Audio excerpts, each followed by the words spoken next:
Grâce à la loi Matras, la montée en compétence des sapeurs-pompiers permet une prise en charge moderne de nos victimes à travers une chaîne de secours efficiente.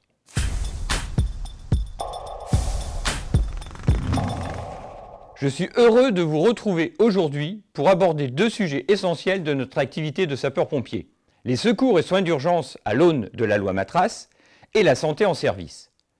Deux enjeux majeurs au cœur des actions des sous-directions santé, portées tout au long de l'année par votre fédération. En effet, depuis l'an dernier, la santé au travail s'est de plus en plus inscrite à notre calendrier. La Commission des affaires sociales du Sénat a rendu fin mai les conclusions de sa mission d'information sur les cancers professionnels des sapeurs-pompiers. Les rapporteurs ont repris l'ensemble des propositions de la fédération, à savoir l'homogénéisation et le respect des gestes et actions de prévention existants sur le plan national, le rassemblement systématique des données sur la morbidité liée aux problèmes de santé spécifiques aux sapeurs-pompiers, la création d'un observatoire épidémiologique dédié pour promouvoir des études afin d'améliorer les connaissances, et cet observatoire a été créé fin mai, enfin, l'établissement d'un tableau des maladies professionnelles spécifiques aux sapeurs-pompiers. Cela va permettre de poursuivre les actions de prévention secondaire par des visites médicales adaptées.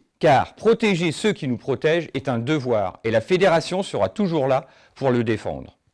L'évolution du rôle des sapeurs-pompiers a été indéniable au fil du temps. Nous sommes passés de simples secouristes à des professionnels hautement qualifiés, offrant des soins d'urgence de qualité aux personnes en détresse. Le chiffre de 84% de notre activité dédiée et une prise en charge de 95% des urgences préhospitalières témoignent de notre engagement envers nos concitoyens. Nos compétences et notre expertise médicale ont considérablement progressé et nous avons acquis une reconnaissance bien méritée. En tant qu'acteurs principaux du secours et soins d'urgence aux personnes, plusieurs départements ont commencé à former et appliquer les actes de soins permis par la loi Matras. Et les résultats en termes d'efficience des secours et de vies sauvées sont là.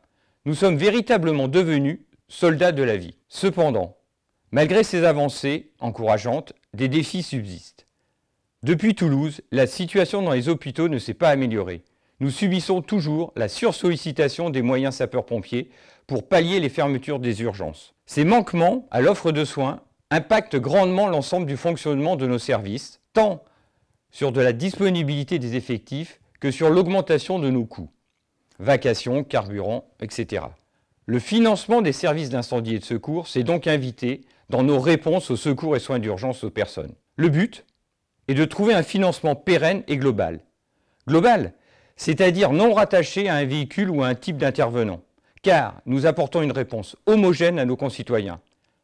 Ne laissons pas les sirènes de l'argent facile nous entraîner dans les sombres abysses de la division. Ne les laissons pas détruire cette chaîne de soldats de la vie sous un commandement unique, gage d'efficacité. Il est crucial de comprendre que nous ne pourrons jamais pleinement maîtriser nos missions si nous ne maîtrisons pas notre financement.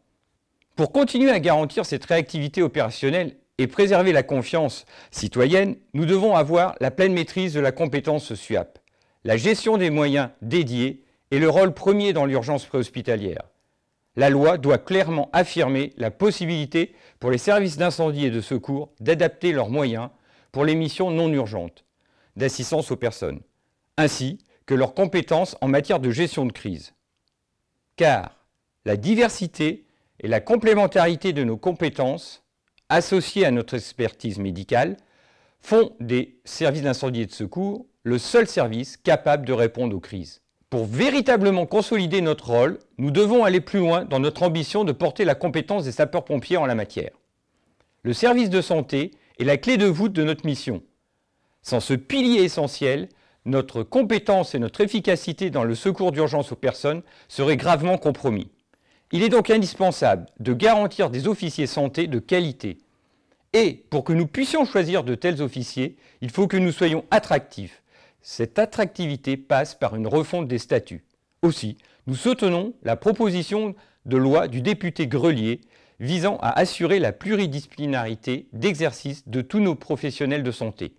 Ce texte a tout notre soutien et nous agirons pour qu'il soit examiné par le Parlement prochainement. De plus, grâce à un travail de concertation mené avec tous les acteurs de la profession, nous avons obtenu l'accès à la gérance de nos PUI par des pharmaciens qui ne sont pas en possession du diplôme hospitalier, et ce, à travers un statut particulier. La réforme du transport sanitaire d'urgence visant à réduire le nombre de carences ambulancières prévues par la loi Matras commence à produire ses effets. Une évaluation rigoureuse est nécessaire pour identifier les lacunes et y apporter des solutions.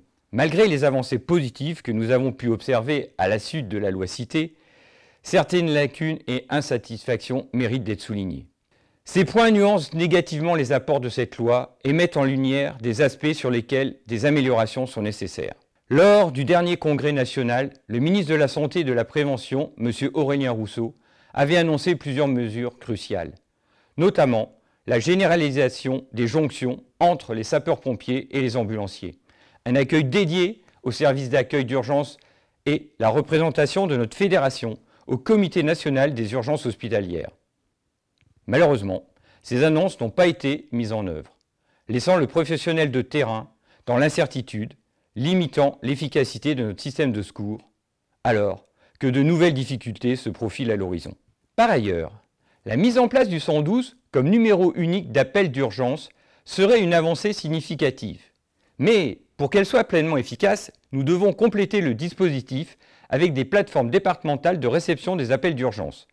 Cette coordination efficiente entre les différents services de secours d'urgence est essentielle pour assurer une réponse rapide, moderne et adaptée aux situations d'urgence. Alors il est vrai, l'expérimentation tant attendue est lancée, mais nous ne maîtrisons ni le timing, ni les critères d'évaluation.